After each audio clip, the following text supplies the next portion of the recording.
Hi, friends, and welcome back to the podcast. So my conversation today is with Jennifer Rubin, senior researcher at Foundry 10 and principal investigator of the Digital Technologies and Education Lab. Jen is someone I admire for her research jobs, which are impressive on their own, but also for her curiosity and for her commitment to equity. Jen is a first-generation college grad, and like me, she didn't have a ton of support navigating the college application and admission process. So when ChatGPT was released, she wondered, how are students actually using these tools in the college essay and application process? And how do we make sure that AI becomes a tool for equity and not just another advantage for students who already have lots of advantages? These are questions that interest me deeply. In this conversation, we get into some of the most interesting takeaways from her research. We talk about why higher income students were more likely to use AI in their applications than lower income students, how educators can increase their students' AI literacy, how students can use AI without losing their voice, some resources and tools that Jen recommends for students and counselors navigating this new technology, and lots more. Jennifer Rubin is a senior researcher at Foundry 10 who investigates how technology shapes youth development, learning, and social connections.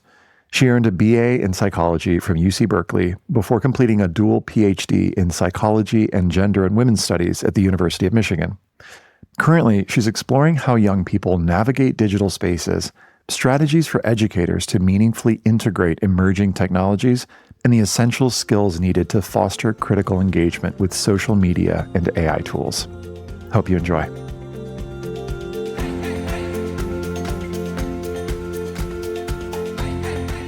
Hi, Jen. Welcome to the podcast. Hi, thank you for having me today. I'm so glad you're here. And I've enjoyed our conversations leading up to this, just getting into this a little bit. And I'd love to just have you start off and set context for folks and share just a little bit about the why behind this research study and this work you've been doing.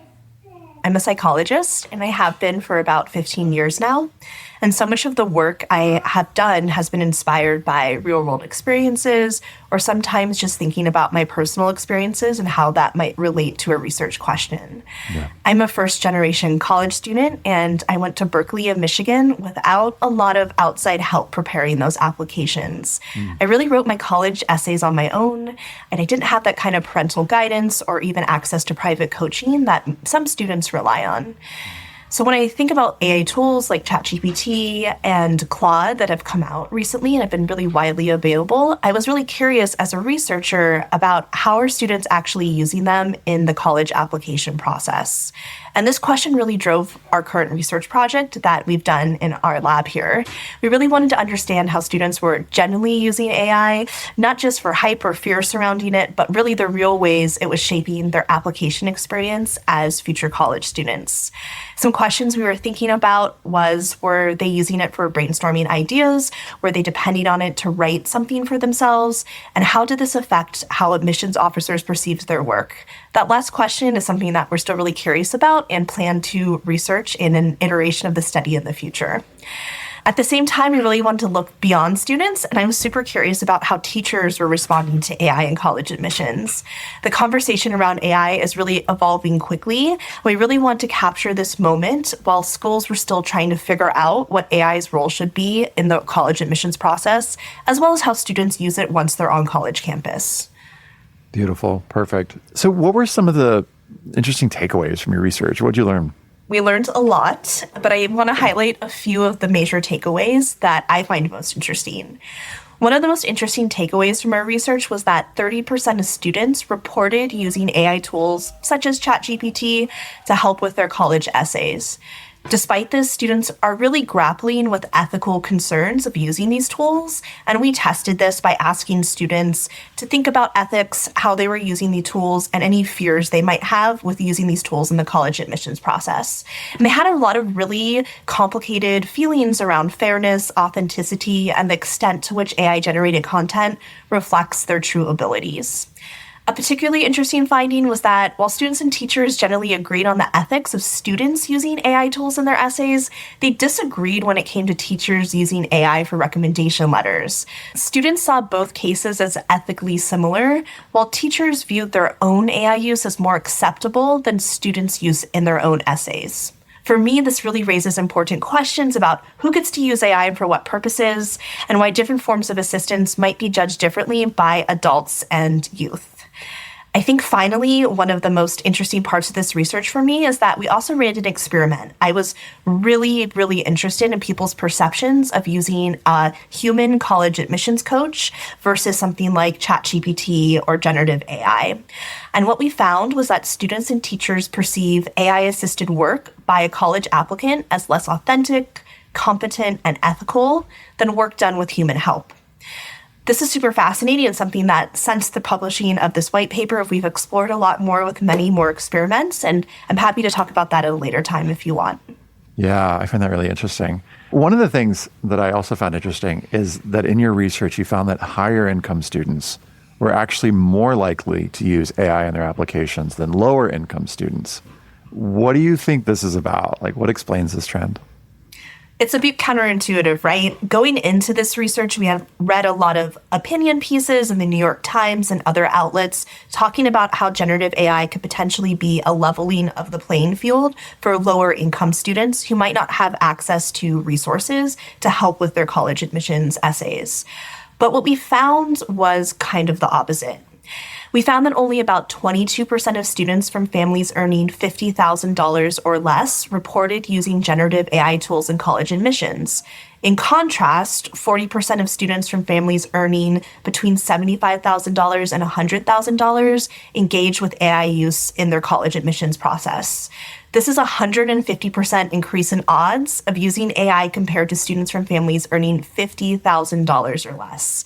I do want to caveat that we are exploring this socioeconomic status, income finding, and further research because we did find this difference that was statistically significant, but some of our other income groups didn't have a statistically significant relationship between their use. And we really want to tease this apart just to understand the role of income in students' use of AI in the college admissions process. Why do you think that is? I can think of three things that might be driving this finding. The first is awareness and access. Potentially higher income students may have more exposure to AI. They might have parents that are really tech savvy and use AI in their own work. They might also have access to college counselors or teachers in their schools that encourage the use of AI. Lower income students might not have the same level of digital literacy or might not even know these tools exist if they are in schools that might not have access to teachers that teach about generative AI within the school context. I think there's also something about confidence here, right? So there is a learning curve with using generative AI. Perhaps wealthier students who may already feel more secure in the admissions process might be more willing to experiment with it. Lower income students might not have the same interest in experimenting with this tool because they might be more hesitant or they just don't have that confidence built yet. Mm-hmm. I also think there's a lot of institutional barriers that we should also be considering. And I think this comes down to which types of schools are both encouraging its use or discouraging its use. Anecdotally, when we've talked to some teachers, we have found that some teachers from our private schools were really on the forefront of using generative AI in schools right when these tools came out. We really learned about this through some of the focus groups we talked to and then some of the teachers that we work with at Foundry 10. In contrast, we found a lot more hesitancy from some of our public school teachers. It might be possible that students in lower income schools might not have the same access and enthusiasm when it comes to generative AI. AI might also be framed as cheating rather than a helpful tool. And if it's framed in this way, you're probably more likely to want to avoid the tool altogether. Yeah, as soon as ChatGPT came out, there was a lot of folks speaking up and talking about, oh, this could be a tool for access and equity. And there hasn't been a lot of that I've seen, a lot of practical advice on this, and I'm as somebody who thinks about this a lot. And side note, I'm teaching a course right now for counselors and we're talking about AI. That was the theme of last week. It was what's the new future look like? But I'd love to hear, what are some practical examples when we talk about access and equity that, for instance, educators, counselors or teachers listening to this, how can they put these, AI literacy, let's call it, into practice? In our lab, we think a lot about AI literacy as well as responsible and ethical use. So this is really at the heart of so much of the research that we do. I have a few ideas. I think first and foremost, we do see some schools rushing to ban technology. I don't just mean AI. I also think we can think about cell phones and other forms of technology in the classroom. I think for us as a lab, we're much more about teaching literacy and responsible and ethical skills instead of an outright ban. So when we're thinking about generative AI, we can think about this as explicit AI instruction, thinking about how students should incorporate AI or not in their work. And I mean this really thinking about the types of ways that AI should be incorporated. For example, we can think of AI as a useful tool for things like brainstorming, outline, and revision. But we also really want to make sure that students' work really reflects their true and final voice. Right. So we really want to think about AI as a helpful tool as opposed to something that does the work for you. Right. It's really important to think about like scaffolding AI use as well. And I mean this because AI can have somewhat of a learning curve. We have to think about really strong prompting, for example, when it comes to using AI. And this is really a skill that can be scaffolded and taught. So this approach really involves guiding students to craft specific prompts, critically evaluating AI responses to make sure that they are truthful and based in actual fact, as well as refining their own thinking instead of accepting AI outputs at face value. I really want to stress that it's so important to understand that AI can also produce misinformation and hallucinations, meaning that the content that it produces is not factually correct, which is why it's so important to teach these skills within an educational setting with teachers as well as peers.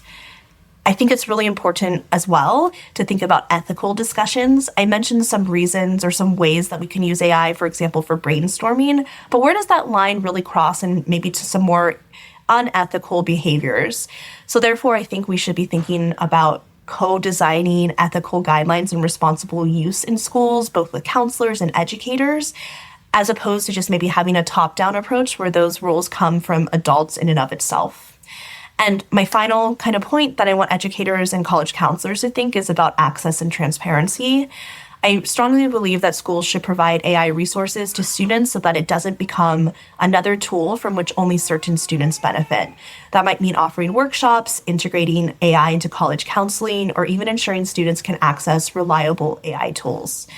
I, as a researcher, am not an evangelist for AI, but I am a realist when it comes to the role that AI might have in the future of our lives. I mean this not only in education, but also the workforce.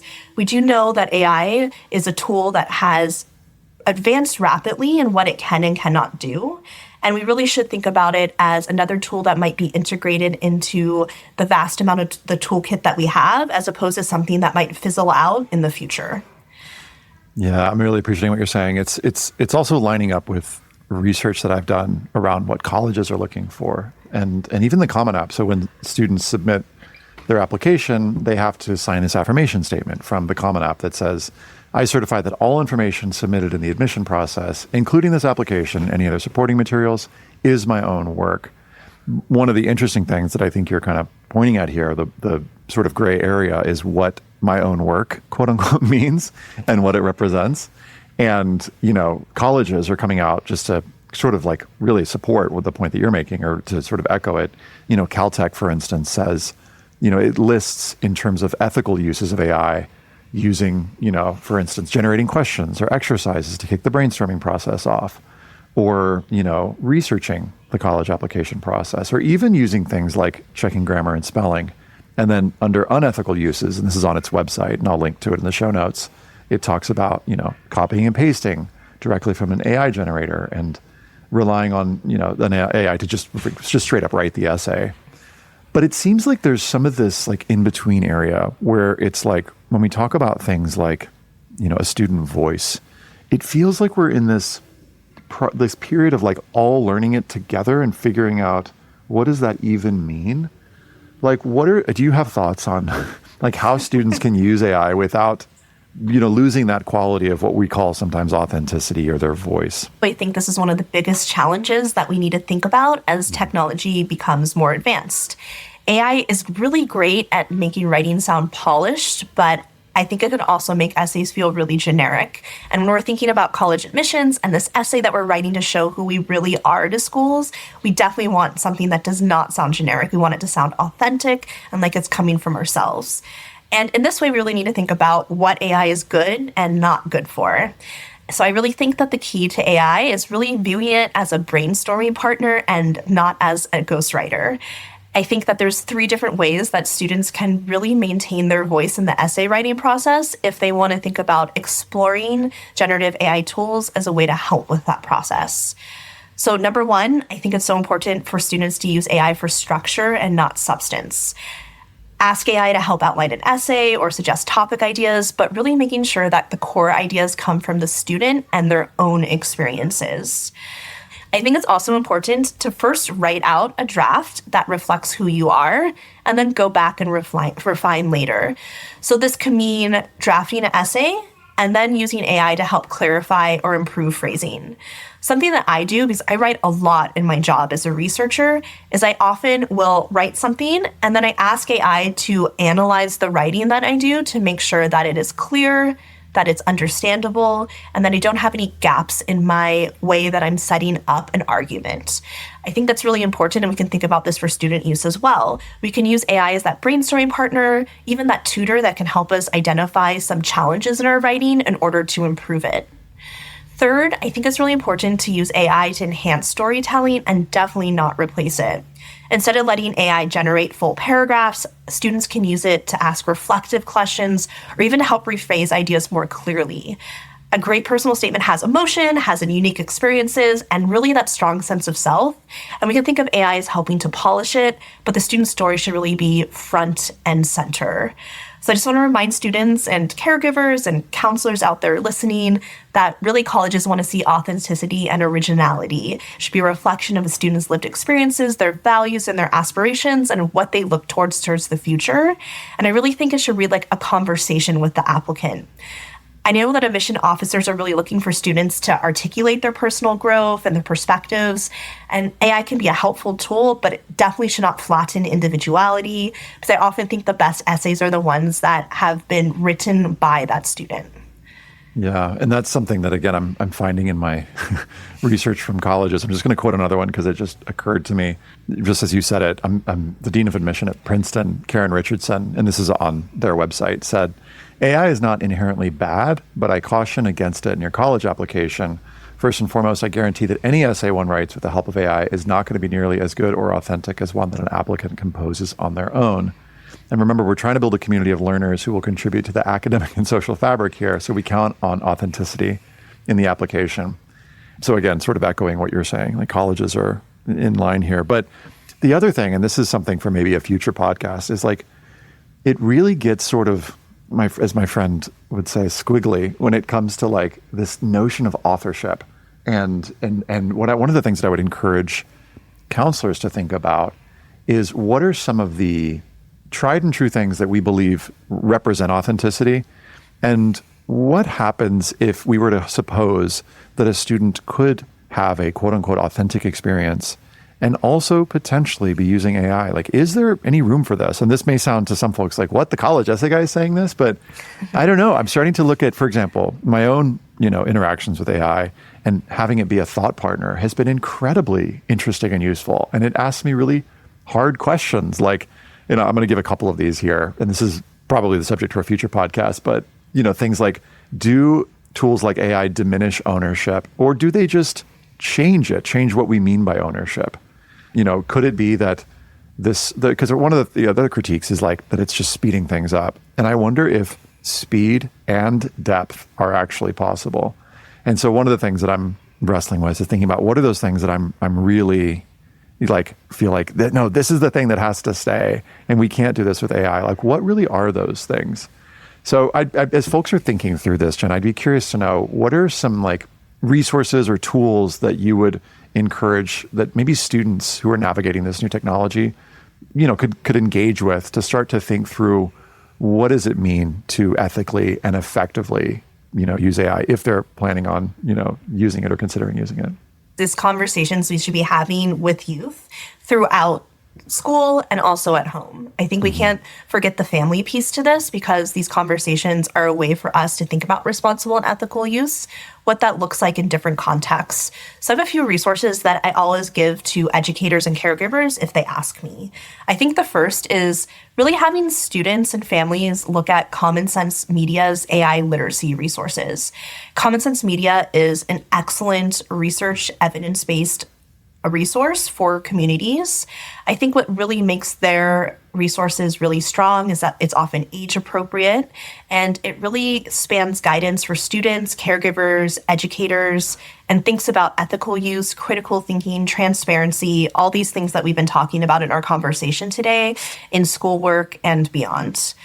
Another really big one that I use with families and students is Digital Promise's AI and Ethics initiatives. Digital Promise offers research-backed resources on AI in education, digital equity, and responsible AI use. They have this really great framework when it thinks about ethical AI use that I really encourage everyone to take a look at. It's freely available on their website, and there's a lot more resources based around this framework that they've built over the past couple of months. Another really important thing is to look at university AI guidelines. In my mind, I wish there was just a blanket university AI policy across universities in the US. Here. Unfortunately, we know that's never going to happen, and it really is university-based. And we also know that a lot of those policies haven't been developed yet at the time of recording this podcast. So I think it's important to look on the college website, understand university AI guidelines, ask college admissions counselors, both at the college in and of itself that you're interested in applying to, but any guidance counselors you might have at your high school to see if there's a way to understand what transparent use looks like when applying to that school.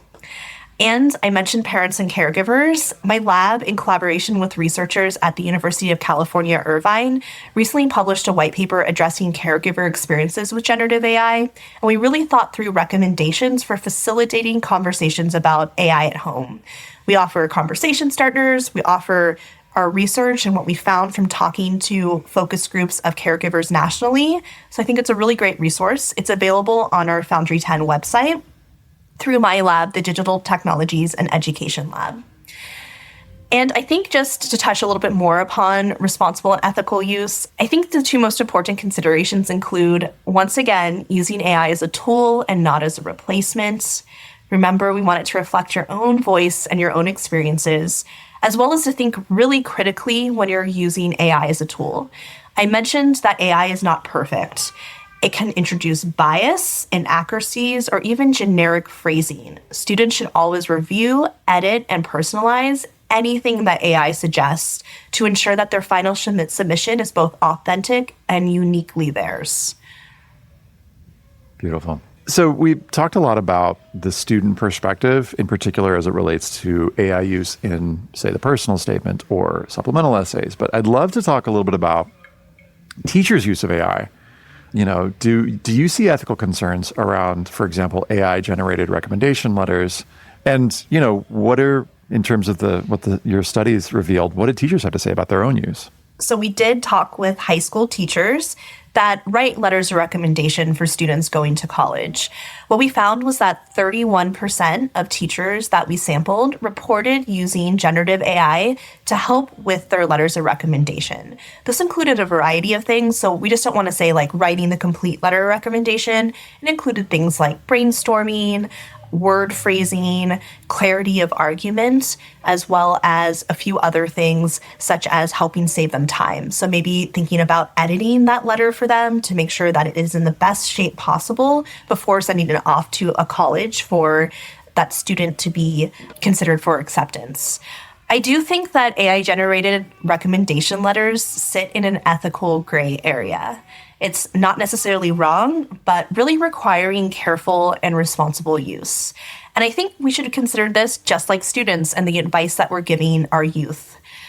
Teachers should follow the ethical and responsible use guidelines when integrating AI into their work. These can be guidelines that were developed internally at their school, in the classrooms that they're involved in, or within the district that they sit in. One of my biggest concerns with this ethical gray area is personalization. We know what it takes to write a strong recommendation letter. I have written dozens of recommendation letters for students going to graduate school, so a slightly different context, or college graduating seniors, and I know what it takes to write that strong recommendation letter. It's really supposed to reflect the student's unique talents, what they've done in school, their character, and their potential.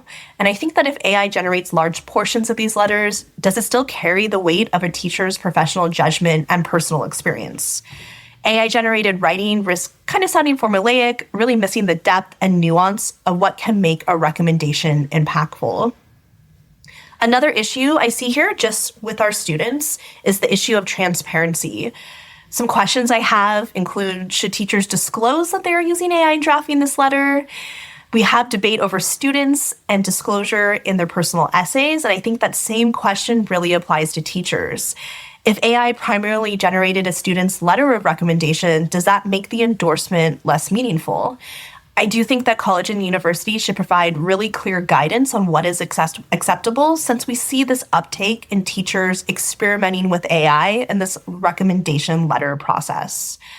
I think with that said, I do want to really highlight that AI can be a valuable tool for teachers if used appropriately.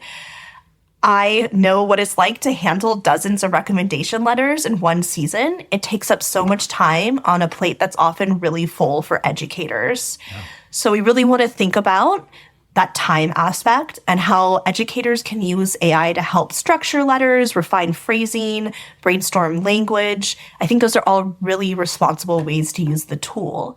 The ethical approach is to use AI as an assistant and not as a replacement for teachers, and that's the same advice I extend to anyone using these tools. I do just want to remind teachers that they should be reviewing, editing, and personalizing every letter to ensure that it truly reflects their relationship with that student. You're asking such a great question here, Jen, of like, if the letter represents, the teacher's beliefs, the teacher's thinking, like, does it matter? If it doesn't matter if it was generated by ChatGPT. And then there's the larger question, which is like, and it's going to be, I think, particular to the individual, but it's one that we're wrestling with, is like, well, then what's the difference then? So it seems like counselors and teachers are more okay with themselves using it, but not okay with students using it. And there's a big gap there.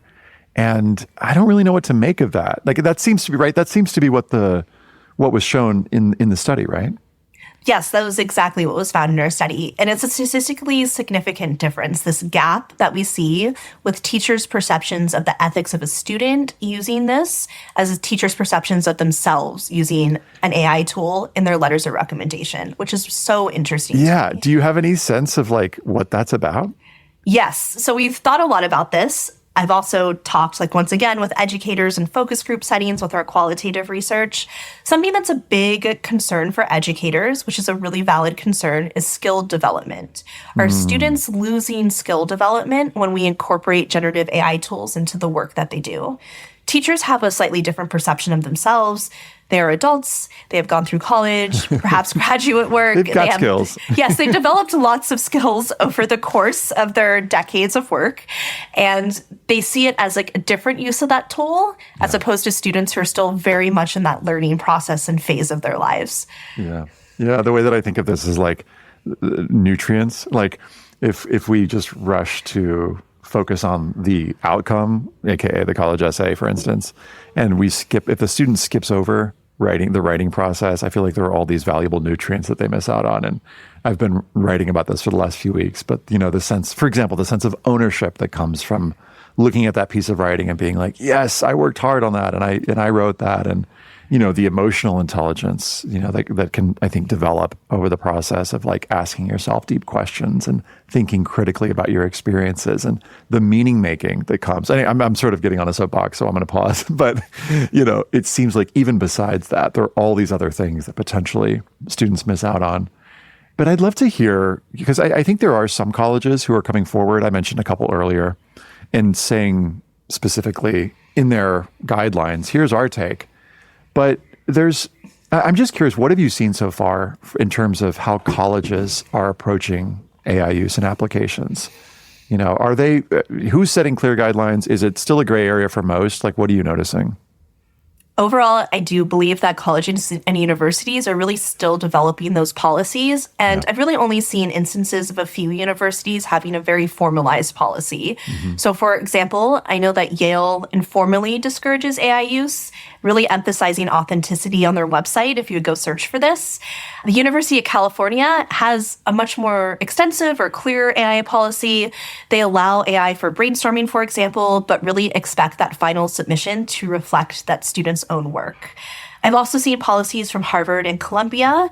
They really focus on ethical AI use. So that means like encouraging experimentation while warning about privacy risks, for example.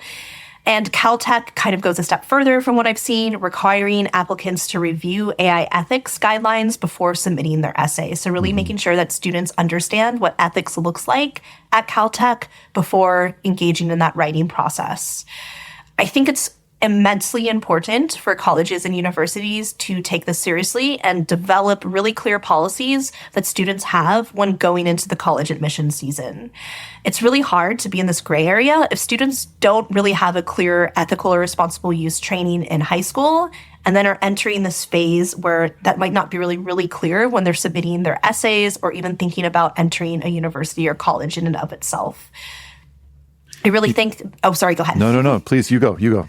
If students use AI, I think they should do it thoughtfully by making sure their application still reflects their voice, ideas, and experiences. And I think that colleges and universities play a key part in really showing students what that can look like.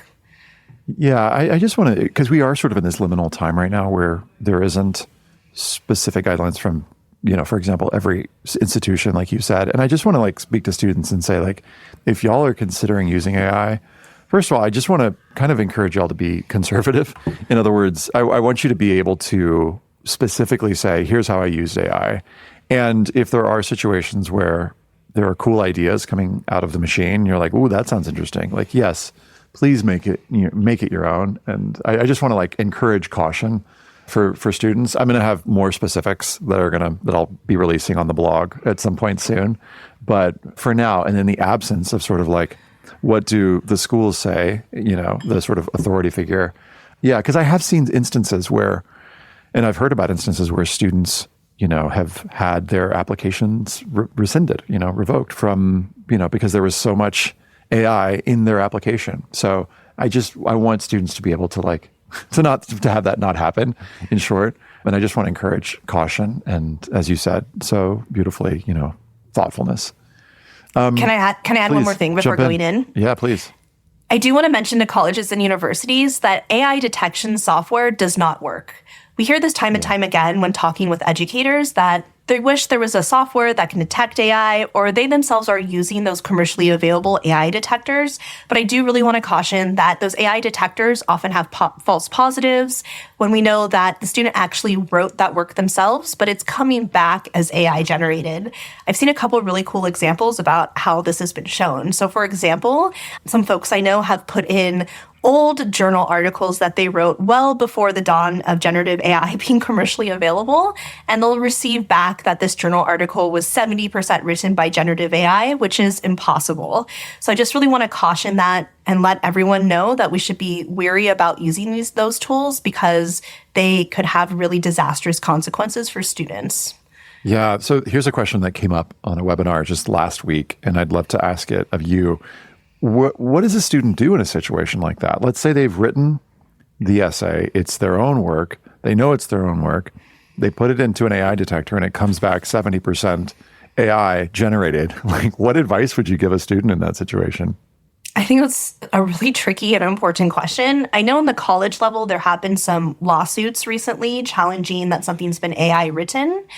But I think from a more practical level, if you're writing your draft in Google Docs, they do a really great job of tracking your revisions as well as the kind of arc of your essay, right? So having that time-stamped work shown, I think can be really helpful when we live in an age where perhaps AI detectors are still being used in ways that might be used in disciplinary action with students.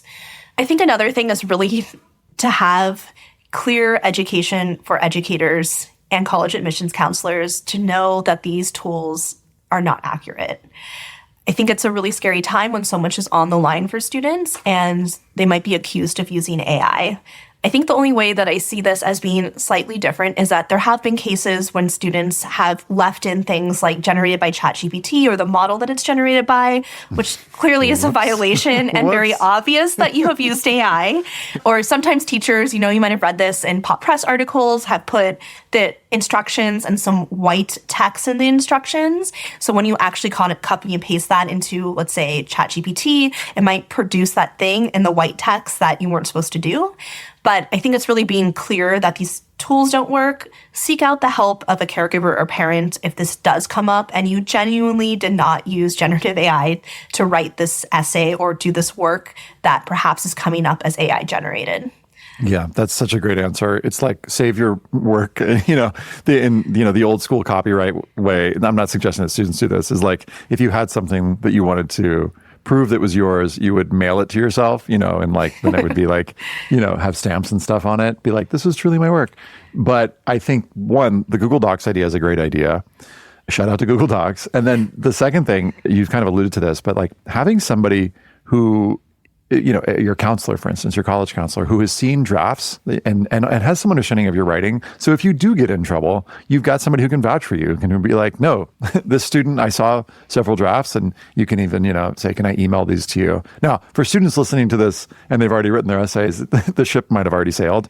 But for those of you who are getting ready to go through this process, like having somebody who's been following along with you, I think can be really helpful as well. So I just want to put in a word for that. So my sense, just based on what I've seen, Jen, is that your organization, Foundry 10, was some of the first folks to put out research on this. Like I didn't see too many white papers before this on the role of generative AI tools in the college admission process. But I'd be curious to know, since you released your work, what else have you seen out in the field on this particular topic?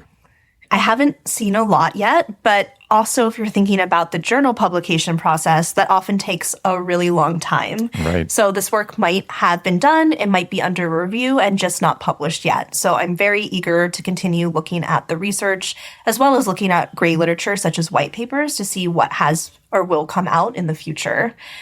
I do want to note that we're actually continuing this work. We plan to launch another iteration of this study for the next cycle of college admissions. We're really excited to see what has changed and what has not changed since we first launched this study for the last college admission season. So we'll have some comparison data, but it won't be for a while, unfortunately.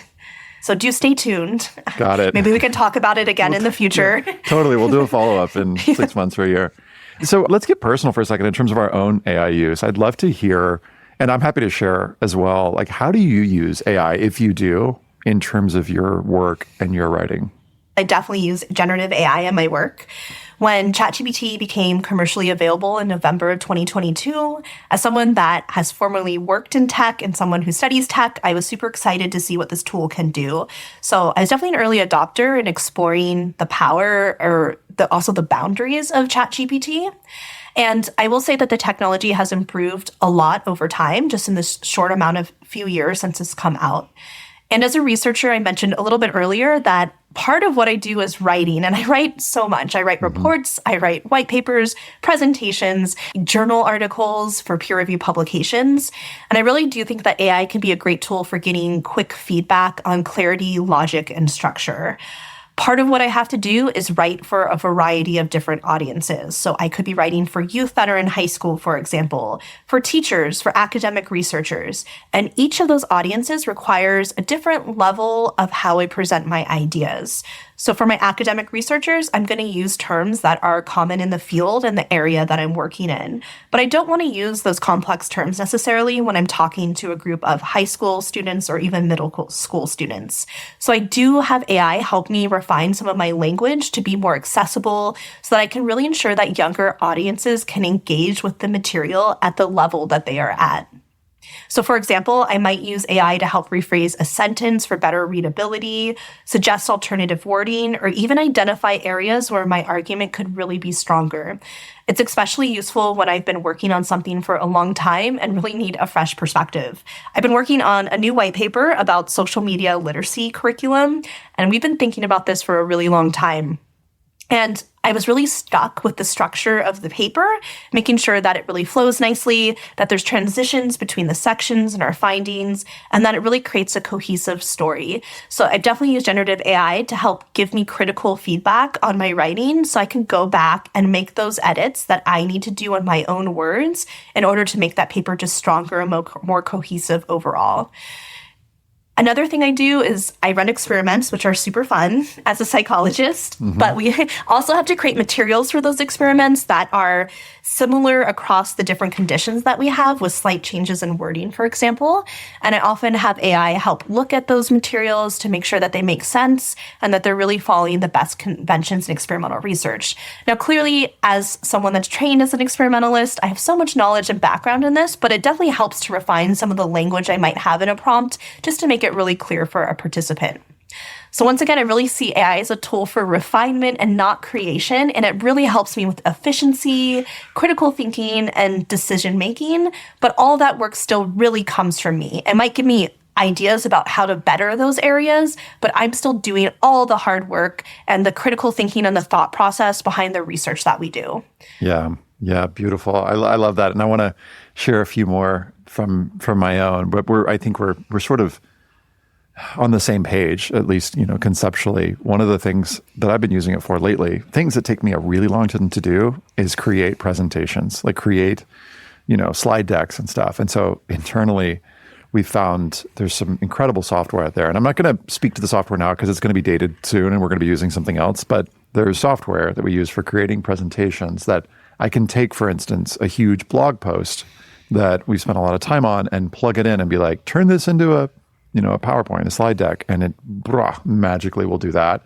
And is that writing? I mean, it's synthesizing, and in some cases there are words that are sort of like capturing the essence of it, but it's coming from stuff that I've worked on or that my team has worked on.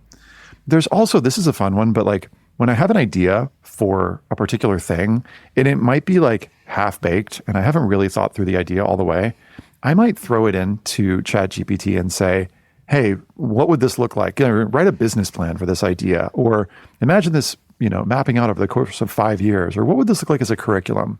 And that's been really fun to look at the way that it can really quickly help me think through a vision, of what would a thing look like. And then sometimes internally with the team, I'll say, hey, here's ChatGPT's version of what this thing could look like. And so I'm careful to name it. And then another one is, and this is more specific to like writing stuff, it could be that, one thing that I spend some time doing is YouTube scripting and turning blogs, for instance, into YouTube scripts. But I can take a blog that I've written on, for example, how to uplevel your activities list, and put that into ChatGPT and say, hey, write this as a college essay guy style YouTube video. And for me, I don't actually go off script. I kind of think of it as like ideas, and I kind of go off as bullet points. But what I'll do is I'll have that pulled up when I'm like recording a video, and I'm Ethanifying it, which is what we call it internally, of like, putting it in my own words. And so there is like a double filter. The filter of like the content originally, and then the filter of like, how would I actually say this? So it is kind of still going through me as you're saying. But I do sometimes like it for sort of scoping out the big ideas. It can be really fun. I agree. It can be super fun. I think big picture thinking sometimes can be a really big challenge. So having a tool like generative AI that you can talk back and forth with can help really refine those thoughts. So let's go crystal ball moment here for a second. Where do you see this headed, Jen, in the next 5 to 10 years? This is a hard question. Because the technology is changing so rapidly, you just mentioned that some of those tools that you might mention might be obsolete. I 100% agree with you. I do think that AI will become more commonplace. I do think that when we think about things like Grammarly or spell check, it might be on the same level of that, just seen as integration into some of the tools that we use every day, like Google. Once again, it's a tool that might just become part of the writing process, but something that's not going to replace the writing process. I have a couple of really big questions that I think about, especially when it comes to college admissions. My first question is, will colleges formally allow or even encourage AI use in the future? Will there be standardized ways to disclose AI use in a college admissions context or within school more generally? And how can we make AI an equalizer, not just another tool for certain students to use who might have access and training in that tool? Those are the questions that I'm grappling with as a researcher, and I don't really know what the future is going to hold. I'm excited to see where it's going to lead us, and I will be here to research some of those effects and some of those thought processes behind what we're going to be seeing in education. Your questions are my questions, so I'm feeling really resonant with what you're saying here. It's this is kind of, I think this is a hard question, but I usually like to give folks some sort of next steps. So as we're sort of thinking and let's think about different audiences, like maybe if you're down to do it, I'd love for you to give some sort of like, so what? So what do we do about this? What do students do? What do parents, caregivers, what can they do? And then maybe you could share a little bit about counselors as we think about sort of like how we navigate this together. Yes, I think that the biggest takeaway I want to leave your listeners is that I really do believe that AI is here to stay and will have an impact on the college admissions process. And once you set like you mentioned, I think that students, caregivers, and counselors should really be thinking about this in a thoughtful and ethical way. So for students, I think my 2 things I want to leave you is that first, to learn how to use AI effectively. Experiment with AI for brainstorming and refining ideas, but once again, don't rely on it to write essays for you. Your voice and experiences are really what matters most, and I think that's so important for it to shine through in your writing and how you're presenting yourself to colleges and universities.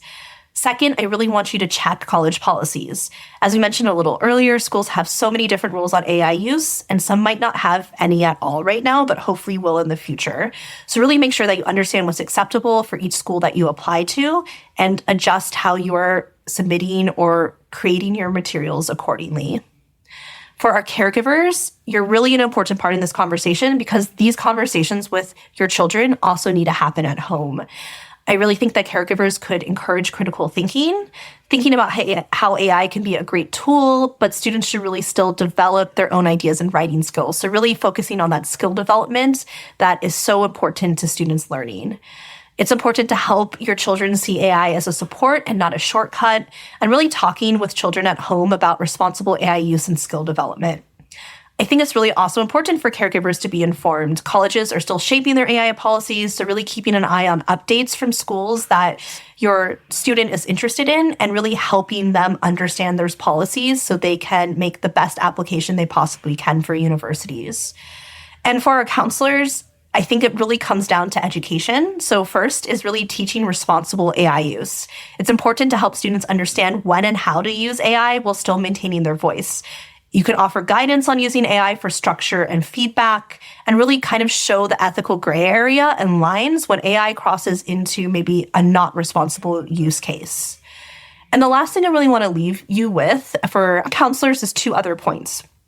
So the second point I want to talk about is really raising awareness about AI bias. I touched upon this in the beginning, but our experimental findings showed that students who used AI in their essays were perceived as less competent, ethical, and authentic than those who received human coaching, even when the writing was identical. This highlights an important bias in how AI-assisted work is judged. Counselors should help students and educators understand these perceptions and how disclosure of AI use might impact their applications. I also want to mention here with this raising AI bias and awareness is that if we really are encouraging students to cite their use of AI potentially in a college admissions essay, we should really make that clear for all forms of help.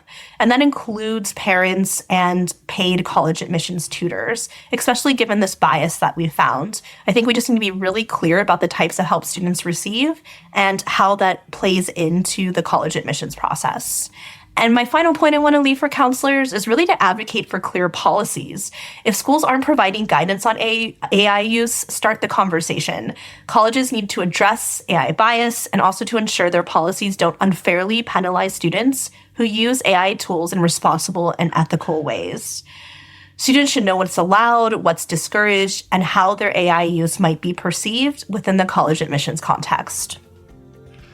Jen, thank you so much for all the work you're doing on this. I'm excited to see what I'm like, put me in the front row for like what you release next. And I hope as these things shift that you'll come back and share what you're learning.